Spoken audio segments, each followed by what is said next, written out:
გორის მუნიციპალურ ინსპექციას კიდევ ერთი სამსახური დაემატა და კონტროლიორები დაემქვემდებარა. როგორც გორის მუნიციპალიტეტის ინსპექციაში ამბობენ, აღნიშნული გადაწყვეტილებით არაფერი შეიცვლება, გამომდინარე იქიდან, რომ სტრუქტურა იგივე რჩება. სამსახურის ხელმძღვანელი სილია რაზმაძის განმარტებით, საბაზრო წესით ქონების რეალიზაციის თანხა გადაერიცხება ინსპექციის ანგარიშზე, სადაც კონტროლიორების ხელფასები გაიცემა. სამსახურის ხელმძღვანელი ამბობს, რომ აღნიშნული ცვლილებები მგზავრებზე გავლენას არ იქონიებს, გამომდინარე იქიდან, რომ არც დაჯარიმებული ადამიანების რიცხვი გაიზრდება.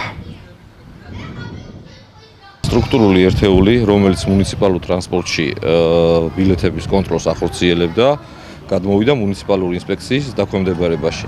შესაბამისად, მუნიციპალურ ინსპექციას დაემატა როგორც შტატები, ასევე სუბსიდიაც. მოგახსენებთ, რომ მუნიციპალური ინსპექციის კონტროლიორების ანაზღაურება მოხდება სუბსიდიიდან და რაც შეეხება იმ ფაქტს, რომ ანაზღაურება მოხდება შემოსული ჯარიმების მიხედვით, ეს არის აბსურდი. ანაზღაურებას თანამშრომლები აიღებენ მუნიციპალური ინსპექციის სუბსიდიით.